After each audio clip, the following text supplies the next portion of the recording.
What's going on, fellas? It's your boy Manpreet, aka MMA Lock of the Night, and your boy on Twitter at MMALOTN. This week, we're doing a UFC Vegas 25 prize picks tips segment for you guys, and I got a little bit of a surprise. Something that was a little bit of a shock to me that I found out last week, but it definitely helps us out in our prize picks tips. So first and foremost, I do want to give a quick shout out to prize picks. Make sure you guys check them out, prizepicks.com. The link is in the description below, obviously. Use promo code UFC100 and they'll match your initial deposit up to $100. And trust me, you're going to want to get in on it. It's another great way to try to make money off of the UFC, not just DFS, not just MMA, betting, I should say, but a different format. They score, a completely different way. Obviously, I'll put up the scoring system for you guys up here. They give you, for takedowns defended, significant strikes. They even have the win condition ones as well. Obviously, if you guys are watching the audio version or video version of this, you guys will see the scoring system right beside my head somewhere here.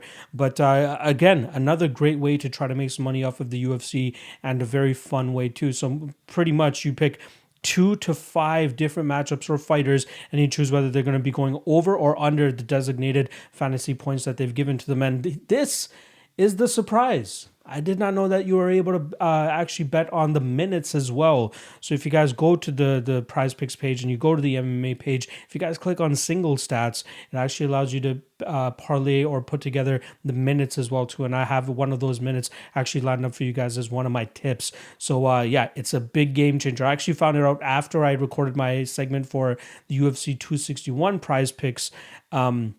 And put together one myself, and it actually came through, thankfully. I don't have it in front of me right now. I've actually closed up my prize picks.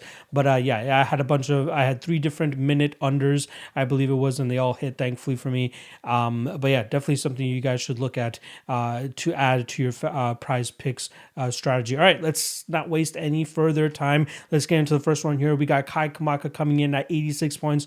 And I'm going with the under. I like me some TJ Brown here. He's probably one of my favorite dogs on the card. Now, Kamaka is mainly a striker, doesn't really have the most pop on his shot, so it's hard for him to knock people out. And the majority of his victories have come via decision.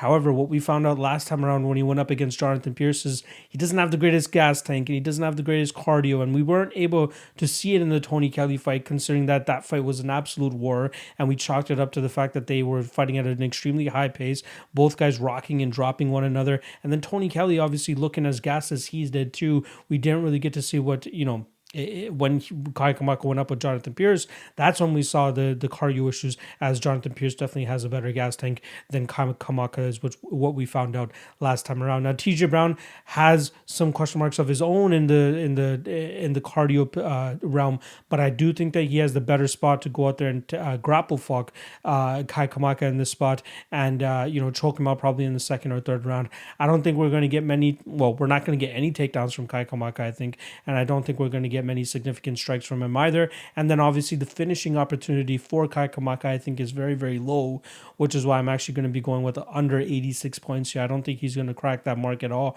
I don't think he's going to come close to it. Not to mention the fact I don't even think he's going to win. So I do like Kamaka under 86 points here, and he's my first prize picks tips that I'm going to drop for you guys. Secondly, I got Gabriel Benitez under 97 points. Now, I do think he's going to win, but I don't think he's going to crack that 97-point mark. The reason I think he's at 97 points is I believe that the majority of people are thinking that he's going to go out there and finish Jonathan Pierce. I don't think that's the case. I think that Jonathan Pierce and that one knockout that he lost that he had to Joe Lozon in his UFC debut 2 fights ago, I think that's being kind of overblown here. It's going to be one of those spots where we look back at it and it's like, okay, it's an anomaly in Jonathan Pierce's career. Now, even though I started this breakdown by saying that I think that Gabriel Benitez wins, I think that Jonathan Pierce is a live dog himself. The guy has some decent volume, has some good output, and has some good takedowns too that he's able to mix behind those combinations that he throws. And I think that might send Gabriel Benitez into a bit of a confused state. Now, Gabriel Benitez hasn't really fought many wrestlers over his last couple of fights, but if you look earlier in his career, he really did have trouble giving up 9 and 6 and 7 takedowns in certain fights. So that's a little bit of a concern here. But Benitez, he did miss weight by 4.5 pounds. It seemed like he made a conscious effort not to cut the extra 4.5 pounds. And I expected him to go out there and look the way that he did at the weigh-ins. Not the most strained out, looked like he was still full of energy. And it seemed like he had come to the realization that I'm not making 145, so I'm not going to drain myself to make it. Regardless, even with the way that I expect him to win this fight, I expected to mainly come in the stand-up round, and I expected to come via decision. So I find it hard to believe that he's actually going to crack the 97-point mark here, even with a win via decision. We have to kind of bank on takedowns and defended takedowns for these guys to really start racking up these higher points. Whereas if they just go out there and just put on a striking clinic, I don't know if he'll truly score that much. But even either way, I think 97 points is a little bit too skewed. And I think the people that are setting the lines are expecting him to go out there and get a finish. I'm not thinking he's going to get the finish. I think if he wins, it's going to come via decision. And also, there's still the high possibility that Jonathan Pierce could spring the upset this weekend too. So I'm going under 97 points for Gabriel Benitez. And lastly, this is where I'm bringing the minutes in. Projected minutes for Yuri Prochazka versus Dominic Reyes is at 10. I'm going with the under here. I think that we're going to see a little bit of a stalemate in that first round with both guys trying to figure out what each other is going to do. And then I expect them to open up in that second round, which is where I'm expecting either a Dominic Reyes knockout or a Yuri Prochazka knockout. And I'm more often than not going to be leaning on the Yuri side, as I do think he carries more power. His unorthodox movement might send Dominic Reyes into a state of confusion, just as I said Jonathan Pierce could potentially do with Gabriel Benitez. And I think that at that point, Yuri Prochazka thrives in the chaos, and I expect him to create some chaos here and knock out Dominic Reyes in the second round. So I think it happens under the 10-minute mark. I think it happens within 2 rounds, which is why I'm going to go with the under here. When I was looking at the rest of the minutes on the slate, it is very tough, right? The Sean Strickland, they're putting at 14.75 minutes. There's another one they're putting, the Giga Chikadze one, they're putting at 14.75 minutes. So they're expecting them to go to a decision, just as I am. But I think there is a slight possibility for a finish in both of those fights too, which is why I wasn't as compelled to take those under or over 14.75 minutes. I'd rather take the under 10.5 minutes here between 2 light heavyweights that can definitely bang and have a lot of power. And Prochazka, again, hands down approach. Not always the greatest approach when you're fighting heavy hitters in the light heavyweight division, but it works out for him. The guy only has 3 losses on his record. The last time he got knocked out was by King Mo, I believe, 4 years ago.